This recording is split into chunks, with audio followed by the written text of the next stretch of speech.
Hey, listen, tonight we're going to be talking about NFTs. And the reason I'm doing this is because I've had a lot of people that have asked me about NFTs and have wanted to learn more about the process of implementing NFTs. And so because we have an NFT project going on, we decided a few months ago that that would be a good opportunity to be able to use it as a case study, a use case to be able to present to you on the off hours. During the daytime hours, we're primarily looking at a wide range of different, use cases for blockchain, and we've been talking about all those. I've been bringing a lot of guests on, but a lot of people have been asking me about NFTs, utility NFTs, and so we're going to talk a bit about the process. And what I'm going to start out by doing is I'm going to bring up a slide, the first slide, and we're going to have a bit of a conversation about it, and we're going to bring it back and forth between Gabe and Rachel and I, and talk to you about it a little bit. So I coined this the 3 things you need to know. All right, let me tell you why. Is because we want to look at the key elements of an NFT project. And, the question is that if you're doing an NFT project, there's a number of reasons why you would do an NFT project. And, Rach, I know you've heard some people say in the past that, NFTs are, kind of a bad thing. And I think there's been a bit of a misunderstanding of that, because there's all sorts of different kinds of NFTs. And what has been a little bit of the feedback you've gotten from people that you've talked to, and why? Well, I live in the artist world, so many of my artist friends are not into NFTs, just because a lot of the art that is sold is not it's not really their style, or you see just a lot of fast art being sold at such a high at a high rate and at really high prices. So it's a little bit hard sometimes to see the value. At the beginning, it was hard to see what is the value of creating an NFT. Where's there room for artists who have worked all their life to create a craft and curate themselves. And so I think that it is definitely changing, and I think it's really valuable to be a part of the NFT world. First of all, you can put your art out there, and it's a way where you can promote yourself in a very specific way. And also you're able to not only use your art just for a selling point, but we are able to connect it with utilities. And it's a whole new way of using your artwork in a whole new way of promoting yourself with your art. Yeah. By using those utilities. Yeah. And Rach, so true. You brought up a couple of really good points there. And I'm going to, in a second, I'm going to pass off a conversation to Gabe about utility, but I wanted to comment on the artistic part of it for a minute. Listen, a good friend of mine copied me over the weekend on a new NFT artist, and it was stunning. That's actually the comment that I made. The comment I made was stunning. What he actually did is he recreated artistic space photographs that looked like they were taken from the new, telescope, deep space telescope. And honestly, I could not tell the difference if it was really photograph art or if it was digital graphic art. And each one of them were unique. I don't know if he had multiple copies of it or not, but many times people are creating originals and they're actually putting them out as NFTs and they're selling them as originals. And so I think some of the early work that was done in NFTs, when people, did certain things where they made, caricatures and things like that. There was a lot of different things out there, and there was a lot of criticism, over that. And what happened over time is that it evolved to have more utility. It's like we talked about in one of our last broadcasts that the Bored Apes are now, advertising, major brands, now today, and we're seeing the NFL and things like that. So some of the NFTs that came out originally have now evolved into utility NFTs as well. So Gabe, do you have the ability to give us a quick comment as what's the difference between a collectible NFT, one that has only collectible value, and one that has utility?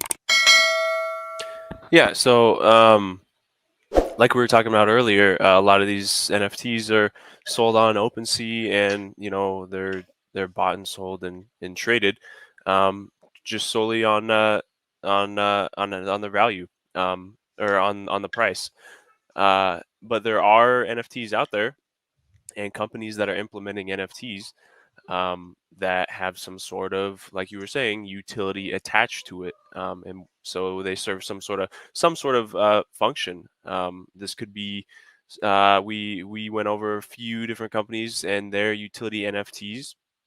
One such as Air Baltic.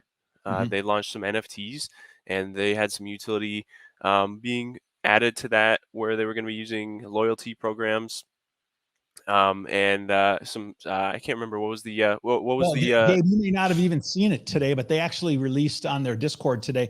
They released that they're coming out with their planeys now, and so they have right. a release date, and they're doing a typical thing where they have a whitelist, and so they're putting them out as collectibles, and Mhm. they're also attaching them to their loyalty programs, and you're going to be able to collect rewards in your wallet. So I think that's Right. probably what you were thinking of. Yeah, yeah. It just yeah, that's was Air Baltic that we're doing with that, and we saw that. We also went over the NF tickets from Yeah. Travel X, and they were using NFTs as an actual plane ticket that are going to be they're striving to make those tickets able to be bought and sold, and on a separate market as opposed to um, you know buying airplane tickets and not being Yeah. able to Yeah. Yeah. sell those. Yeah. And you know what? I'm not sure who they have contracts with because I have no, direct business relationship with them. But I did see on LinkedIn, there was a post of them at the Southwest Airlines building, and there was a post of them at a conference in Europe where they were talking to different airlines. And so what I do know is they're talking to a lot of different airlines, mainstream airlines, who are interested in learning more about what they're doing, whether they've committed or not, to using NFTs as tickets. I don't know, but I know they're looking at it. They're really looking at it. Right, right, right. Yeah, yeah, yeah. So hey, we're gonna talk a bit more about the utility NFTs, but before I do, I just want to say if there's anybody out there who would like to just drop us a comment and tell us where you're watching from, that would be really interesting. I'd really appreciate it if you would just in the comment box, down below, just tell us where you're watching from. That would be fun. And if you have any questions tonight, you can feel free to drop your questions in the box as well. That would be great. We'll try to answer them for you. Okay, let's bring that slide back up if we could. I want to talk a bit more about what we're gonna, like I said, I've had people talking to me about NFTs. Now they were specifically talking to people about utility NFTs. And so when we're talking about NFTs tonight, we're talking about utility NFTs. And it starts with really, you have a great idea. So someone comes to me and they says, I have a great idea. I want to do an NFT. My first response back to them is, is it in alignment with your core business? Okay. I mean, again, let me clarify. We're talking about utility NFTs. NFTs, which are going to perform some kind of business function in your business. All right. So is it in alignment with your core business, or are you going to go off and do something new? I'm not saying you shouldn't go off and do something new, but is it in alignment with your core business? All right. The second thing that I usually ask people is that, does your community have the desire and the ability to pay? So if you're going to offer an NFT to your community, when I say your community, who is your community? Is it your maintenance company? Is it your IT company? Is it your prospects that are in the airlines, or is it the people that are owners and founders of businesses? But do they have the desire to be involved in a project, and do they have the ability to pay for it, right? And what's going to be your delivery mechanism? How are you going to do that? And then also the next thing I say is, how could you stack value? How could you add an NFT, a utility NFT, and add multiple functions, which would give it greater synergy? So how can you add 1, 2, 3, 4 different things to give it greater value? All right.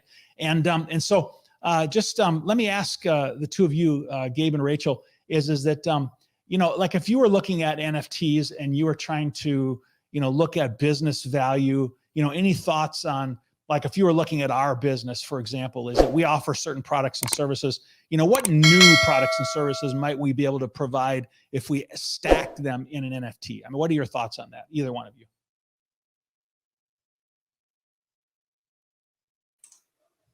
Can you hear me? I was muted. Yeah. Okay, go ahead. Yeah, Okay. yeah.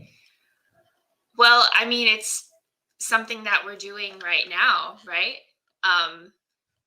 You're offering your services of teaching people how to create their own FTs and NFTs in general, and you're offering your own webinars that you've been displaying and doing for years now, the last couple of years throughout the aviation industry. So you're adding value to the aviation industry by offering your different services through your NFTs.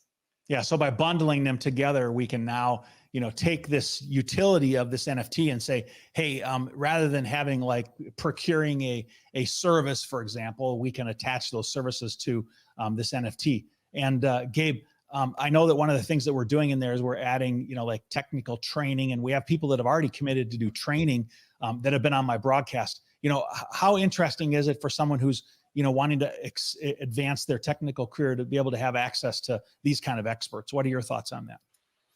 I think that first of all, this space is still very new, okay, and I think learning about these the abilities that we have with NFTs and with the utility and being able to be immutable and on the blockchain is massive. So learning about going into the technicals and being able to be a little bit early on this. I think that I think we still have a couple years, maybe a couple years before we go a little bit more mainstream with this. More But mainstream. yeah, so I think that this is huge right now because Yeah. we're still pretty early.